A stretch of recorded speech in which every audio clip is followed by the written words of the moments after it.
যে শিক্ষক তোমাকে বলে না যে আশফুল নিয়ে গান বাজনা গাও, তালিবালি দাও, সম্মান হবে মৃত ব্যক্তির, ও মারা গেলে তোমরা সবাই ঢোল তবলা নিয়ে পৌঁছে যাও, প্রথম দিন থেকে সম্মান করো তাকে।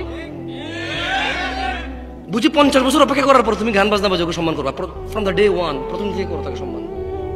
আউযু বিল্লাহি মিনাশ শাইতানির রাজিম। হাট্টি ম্যাটিম টিম শিখেছো তো বহুটাকে, এগুলো শিখবা কবে থেকে বলো? হাট্টি ম্যাটিম টিম শিখো তো। আমি চিন্তা করি মাঝে মধ্যে হাট্টি ম্যাটিম টিম এটা কি জানি, আল্লাহ জানে। এটা কি গরু ছাগল নাকি পাখি নাকি মানুষের মতো কিছু, মানে এটা কি? তবে এটা দুটো শিং থাকবে, এটা ডিম পাড়বে, এতটুকু কনফার্ম আমরা। এটা কি? এটা বাচ্চা প্রসব করবে না, বাদুর যেরকম করে, ঘোড়া যেরকম করে, গরু যেরকম করে, মানুষ যেরকম পেটে বাচ্চা প্রসব করে, এটা এরকম প্রসব করবে না, এটা ডিম পাড়বে। এটা কি করবে? ডিম পাড়বে। এটা পানিতে থাকবে না ডাঙায় থাকবে আমরা জানি না, নাকি উভয় চর হবে এটা আমরা জানি না। হয়তো 50 বছর পর দেখাও পেতে পারি, হাট্টি মাটি বের পেতেও পারি হয়তো। তবে তোমরা সেদিন চিনবা কিভাবে বলো তো? এটাকে দুটা শিং থাকবে, এটা ডিম পাড়বে।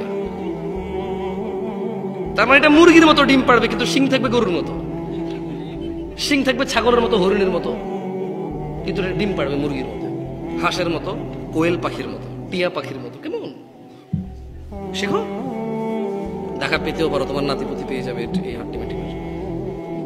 কেন আসছো এই মাহফিলে আমি জানি না, আমাকে কেন ডাকছো এত দূর থেকে বললাম আমি জানি না। গত বছর এখানে মাহফিল হয়েছে, আগের বছর হয়েছে। এই চেয়ারম্যান সাহেব উনি প্রতিদিন কোনো না কোনো প্রোগ্রামে যেতে হয়, রাইট? দাওয়াত পায়, সম্মান পায়, আলহামদুলিল্লাহ যায়।